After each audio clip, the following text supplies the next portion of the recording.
Hello, everybody, and welcome to another episode of Tell Your Story. I'm your host, Todd Nesloni, the Director of Culture and Strategic Leadership for TEPSA. And each week, I look to bring you a different guest who has encouraged, inspired, or challenged me in one way or another, and bring them on to have them tell some of their story in hopes that it inspires you to tell some of yours. I'm thrilled this week to bring you my special guest, Ashley Brewer. Ashley, tell everybody a little about who you are. That is a hard question. When I listened to your podcast, I was thinking about it, and I'm in this point of life where I'm still trying to kind of figure out who I am. I've spent a lot of my life taking care of everybody else, so I haven't had much time to do that. But I am first and foremost, I'm a wife. I have 3 children, 2 dogs, and currently I'm in my first year teaching kindergarten. First full year. Last year I taught third for a little bit, but this is my first year teaching kindergarten, and I'm from Madisonville, Kentucky. I love And it. yep, yep. So, Ashley, was education always on your radar? Did you always want to be a It teacher? is. It's funny that you asked because when I was 4 years old, I used to tell everybody that I wanted to be a school bus driver. And they would ask why. And I would say, so I could say hi to all the kids because, like, that's what I wanted to do. And it's funny because as I grew older, I could never be the traditional college student. I couldn't just go off to school like everybody else did. I always had to work. And so back in the day, because I'm old, back in the day, they didn't have programs that were tailored more for like non traditional college students. So I would go for a little bit. It took me 18 years to finish college. I would go and then I would stop, and then I would go and then I would stop. Um, and then finally, I worked as a banker for 10 years. I've worked as about, it's funny, we talk about things and say, well, I did that, I did that, I did that. And then I would always go back to, I want to be a teacher, but it just wasn't in the cards. Right. And then there was one day I was working as an instructional assistant in the school system, and I decided, I want to go back to be a teacher. I'm going to do this. And I was talking with another teacher, and she was my age too, and she had just started teaching. And I said, "Where did you go to school?" And she went to school through Western Governors University, which is a little more, it's all online. Mhm. And so I actually signed up, didn't tell my husband, didn't tell my family, I didn't tell anybody. I enrolled in school. We were eating dinner that night, and I said, "Oh, yeah, I signed back up for college today." Oh And my and he goodness. was just like, "Okay." He kept on eating because, she's going to, here she goes again. She's not going to finish. And here we are. I love that. Yeah. And so, you this is your first full year of Mm-hmm. teaching, Yes. and you're in kindergarten, which is one of my Yes. favorite Oh my ages. gosh. I love I it. I thought for a while that that's the age I wanted to teach, and when I did my student teaching and stuff, I Mm-hmm. loved kindergarten. And then Yeah. I got a job teaching 4th grade, and I was like, "I like 4th grade even more." But what do you find that you love about kindergarten? Oh my gosh, I love it. They are what I needed this year. This has been a tough year for me Mhm, personally, and it's funny because I feel like God put you where you need to be. And mhm. these kiddos, I love to watch them. Like, I just get so excited talking about it. Sorry, but I love it when they pick up something new, and like they've grown so much, and I just get so excited to see the things that where they started and where they are now. It's Mhm. my jam. This is my age. I love it. I love that. Well, you mentioned there that it's been kind of a tough year Mm-hmm. this year. Yep. How do you separate the personal from the professional where that doesn't pour over into your kids? Because I know there's so Right. many of us that are going through things, and sometimes even though, even in Kids Deserve It, we have that Right. chapter called Leave It in the Car, and Mm-hmm. it's like it's easy to say, and some Yes. days it's easy to do, but Yes. other days it's not. So how do you not let those other things pour into the day with the kids? For me, we started school on a Wednesday, and by Saturday, my mom, who had had a history of being sick for several years of just different random illnesses, she was put in the hospital the Saturday, the first weekend after school started on a Wednesday. On Saturday, she was in the hospital with pneumonia. Mhm, And by Sunday night, she was being transported to Vanderbilt, and that's about 140 miles from where we live, maybe 120, 140. And so she spent 6 weeks in Vanderbilt in intensive care on a ventilator, right. on a trach. And so what I would do, I worked so hard over the course of 18 years to get here that I knew they needed structure. These Right. kiddos needed structure. if you don't start the year with the structure, you're never going to get it. I Mhm. came in last year as a third grade teacher, and I was like their third or fourth third teacher Wow. that they had. So it took me a while to get that structure, and I didn't want that again with these Yeah. guys. And so for me, what I would do, I would teach all day, drive to Nashville, sleep in the hospital, what sleep we could Yeah. get up at 4 in the morning, drive back here to teach. And I did that for about 6 weeks. Mhm. And when you come in, is no matter how tired I was, my hair would be wet some days. I wouldn't have makeup on. I mean, I'd just be like running in the door. But it's almost like this is a stage, if Mhm. that makes sense. And it doesn't matter what's going on because you have to be here for them. Right. And so, in a way, for me, it was a way to kind of leave my problems for that Mhm. 6 hours of the day to be there for these guys. And they knew what was going on. And I mean, they would stop and say, "Can we pray?" And Mhm. we'd stop and pray. And, like, it's just, this is a stage almost. And Yeah. it's not their fault that we have our own issues going on. Well, and for me, I found that sometimes when you get in there and you put on this happy face and Yeah. you do it for the kids, I feel like part of it starts to like seep into Mm-hmm. how you're feeling, and I'm Mm-hmm. like, okay, well, I can forget about all my craziness right now, Yes. and I can be present with the kids, Mm-hmm. pretending I'm in a great mood, and then I'm convincing myself I'm in a great mood Exactly. And that's kind until of I get how, off of like, work. Then I can yeah, go face real life. that's what But we did did. you Like, find yourself doing ultimately, the same kind of thing? yeah, that's kind of what we would do. Like, it just, there were some days like I needed to be here, Mhm. if that makes sense, because I needed this. Yeah. And that's what, even when she ultimately passed away, I was the next, like, we had the funeral. I was like, I'm going to come back the next day. And everybody's like, you're not coming back. You're not coming. But I needed this. Like, Yeah. and it's funny because, like, I needed the kids more than the kids needed me, I think. Yeah. That's so, when you're going through all this, how do you balance the being a mother and being a wife and now being a first year teacher as a second or third Yeah. career? I will be honest, I didn't balance it. I'm a terrible housewife. And I'm a hot mess express. I'm the conductor of it. Um, Lousy mom sometimes. I mean, I hope that they see what I was doing in the big picture when they're older, because sometimes I feel like I neglected them. Right. Um, but I was a good teacher though. Like, I knew that, I'm not tenured. I want to keep working in this job. I like what I do and I like the kids. And um, so I would tell my husband, it's going to get better. It's going to get better. He Mhm. took the role of the mom. He took the role of the housewife. He did Right. all of that. Um, and I was here teaching, and I would joke, like, we can't be good at everything. So I'm just going to do this for a little bit. So now I'm trying to balance it, and I'm still not good at it, Right. but it is I what it think I is. think we're all always working on it because even Mm-hmm. when you feel like you're getting in that balanced zone, something else pops up and you're like, Exactly. I'm all out of whack out of everything I Exactly. planned. Everybody's like that, whether they say they are or not. They're lying to Yep, you. exactly. Well, Ashley, you've had a couple of different kind of jobs and Mhm. careers and things. And so now being a teacher, what is something you've learned about yourself in the last year?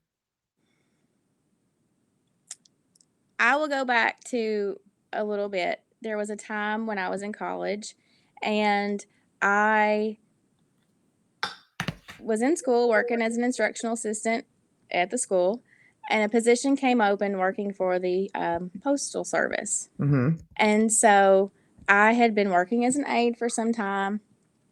The light was at the end of the tunnel. I was almost finished with college, and I saw what you could make working for the U.S. Postal Service. And I had everybody around me saying, "You don't want to be a teacher. You should go work for the Postal Service. Why do you want to be a teacher?" And so I listened, and ultimately I got hired working as a postal clerk. I was the only person in this post office. It was a trailer in the middle of a cornfield. I worked part time. I made probably as much as I make teaching, and ultimately could make a lot more working for the Postal Mhm. Service. And so, about 3 weeks before I was scheduled to student teach, I listened to everybody else say, "You don't want to be a teacher. Why do you want to be a teacher?" And so I changed my mind and did not end up student teaching. And ultimately, after that, completely regret. Why did I listen to everybody else? I spent my whole Mhm. life listening to everybody else. And as I was telling you earlier, I would listen to podcasts in one ear because the rural postal office, not a lot of people would come into it.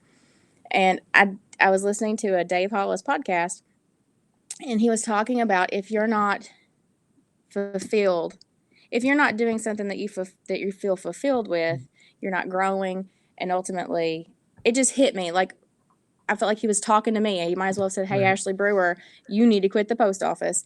And so I went home that night and told my husband, "I think I'm going to quit." Because I'm the spontaneous one with that kind of stuff. And I said, "I think I'm going to quit and go back in the school system. I'm going to be a teacher." Right. And I think when I did that, people probably thought I was on drugs because all of a sudden I quit this great job and I'm going to go be a teacher. And what is she doing? Why did she quit? What is she, And I didn't know that a teaching, I had not student taught, so I had to enroll in a master's program in the state Mhm. of Kentucky. So I had already started that process. There was no openings, there was nothing. I just jumped out on a limb saying, "This is what God has in store for Right. me. I'm going to do it." And literally a week after I graduated college, a position came open at the school I'm at. I got hired and it all fell into place. I think God knew and knows where you need to be, Yeah. and He put me here. So, what I have learned this last year, year and a half, is that you have to follow your heart Right. and not listen to everybody else. It's Right. hard though. Well, I love what you expressed there because you really showed that, you think you know your path and you Mm-hmm. make a decision and then you have this clear Yes. vision of this isn't where I'm supposed to be. And even though people are telling you you're crazy when you know, sometimes you just know. And it was And close family. They're like, "You're right. nuts. You're stupid. I Like, this is believe it. stupid." And I was like, "Sorry about it." And so, like, there were so many detours. And Yeah. at the time, I mean, I was depressed. I was hard. Like, what have I done? I've screwed up my whole life. But now it's like a fairy tale ending because like this is the best. Well, and I think that's great for people to hear that, Hmm.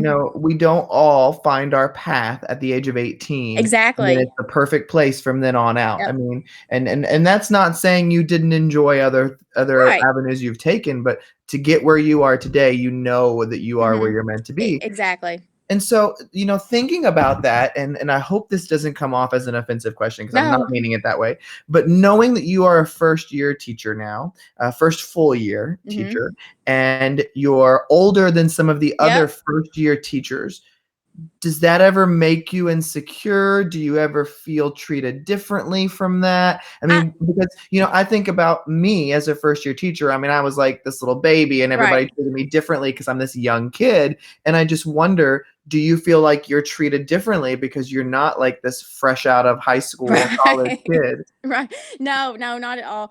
Because the school I work at is the best. I mean, I joke and I will say it Really? is the Chick-fil-A of schools. Like it is like the best school.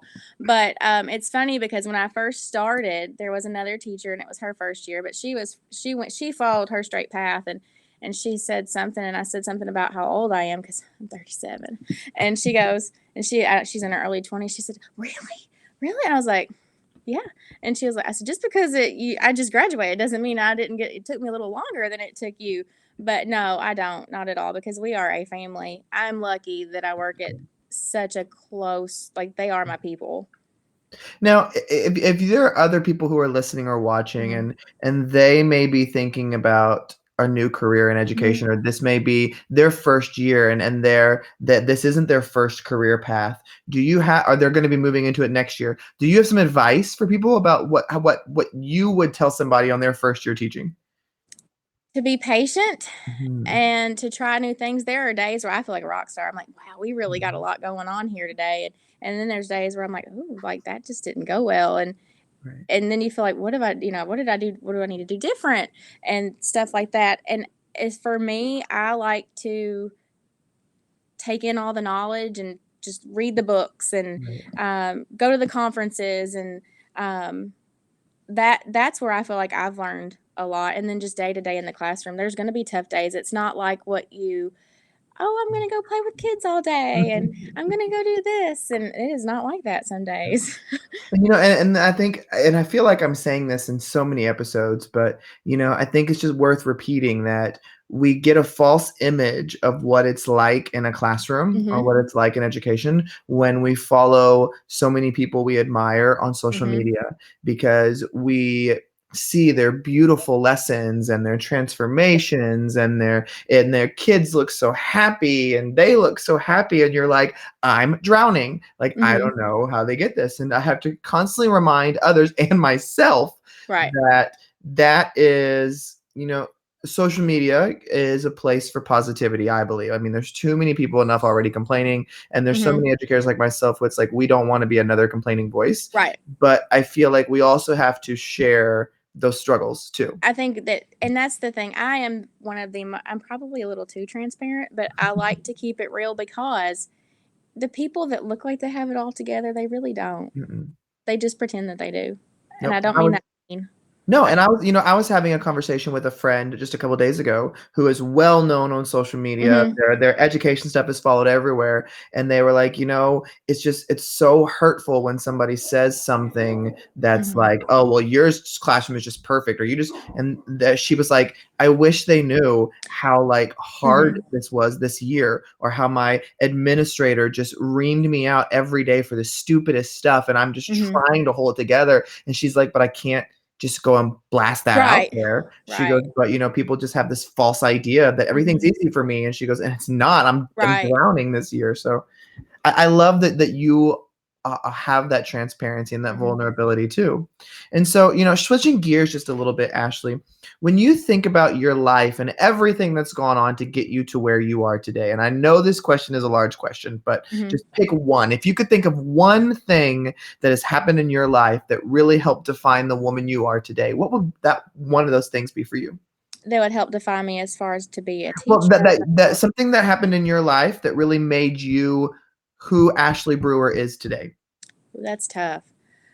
I know there's lots of things that have gone on that have made you who you are today, Yeah. but when you think about that, what's one thing that comes to mind? I got two things Okay. probably, if that's okay. The first thing would be just all of the sickness and the stuff that I've had to deal with my mom, because I want to say that's made me, I don't know if it's made me tougher or just made me more, I don't know. It's just, it sucks, but Right. it's almost made me more appreciative. Mhm. And um, I want to say tough. There were some days where I had to leave school to drive to Vanderbilt, and people were like, "Who's going to drive you there?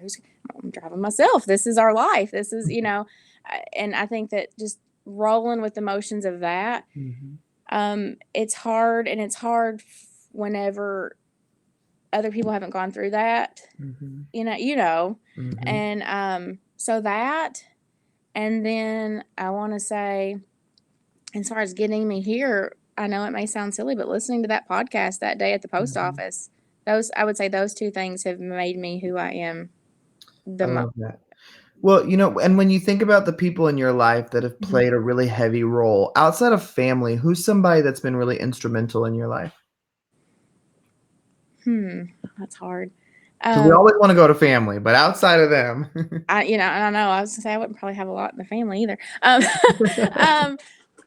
I would say, okay, so this is kind of silly. There's the two. I would say Dave Hollis, even though I don't know Dave Mhm. Hollis, but that podcast, if I hadn't listened to it, I would probably still be sitting in that post office, a miserable mom, a miserable wife, just because for me, I feel like I have to make a difference in order to feel good about myself, if that makes sense. It's hard to describe. Like, I want to do good and I want to change the world.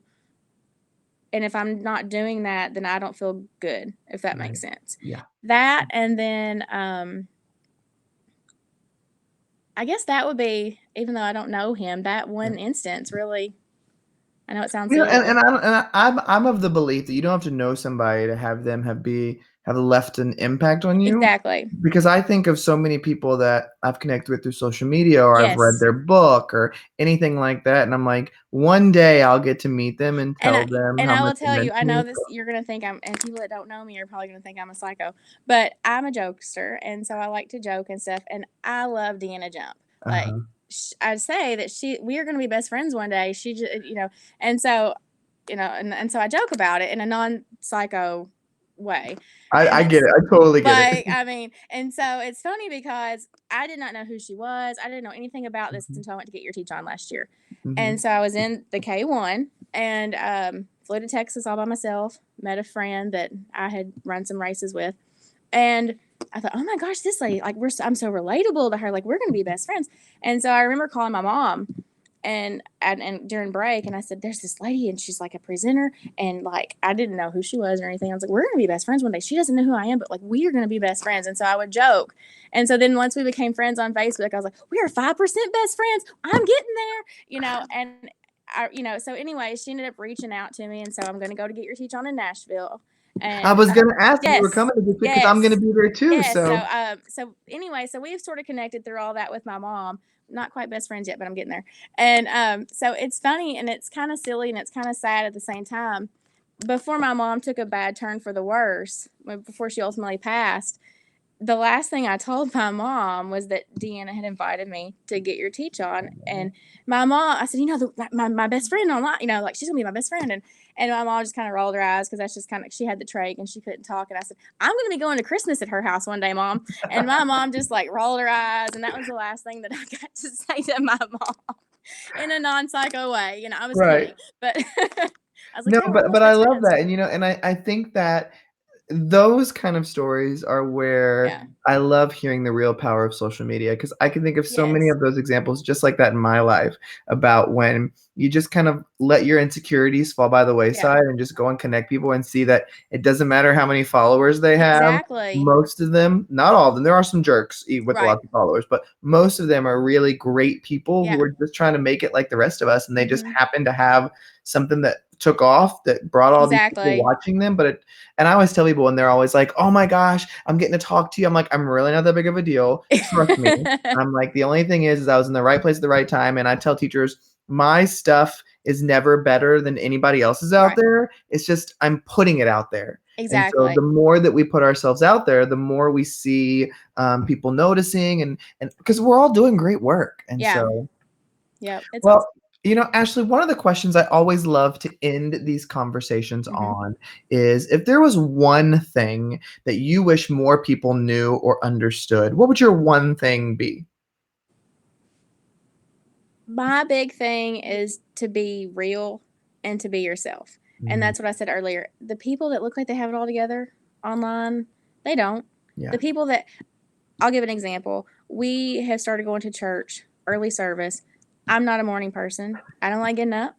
And I mean, I went one Sunday with sweatpants on, my hair, I had no makeup. I'd be glad I'm here. Jesus loves me anyways, whether I have on sweatpants. And so I'm looking around, I'm like, all these people have it together. They're Yeah. very presentable, they're really put together. They don't. They just got up a few minutes earlier than me. Mhm. And a lot of don't a lot of people let that get in the way of their own self-esteem, their own confidence and stuff. Right. Everybody has issues. Everybody's got a little bit of crazy. Mhm. Everybody's on the crazy train, hot Yep. mess express. They just don't put it out there. And so that's one thing. Another quick thing is if you want to do something, go do it Yeah. within I love reason. that. Yeah. I love that. Well, Ashley, I am so glad that I got to have this conversation with you Thank you tonight. for having me. And so, and your stories are great, and I look forward to chatting even more. So, thank you for Yeah. coming on. Thank you for having me. I appreciate it. And thank you everybody for listening or watching another episode of Tell Your Story. Hopefully tonight's conversation has resonated with you with Ashley. Make sure you check out past episodes on iTunes, SoundCloud, Spotify, wherever you get your podcasts, it's there.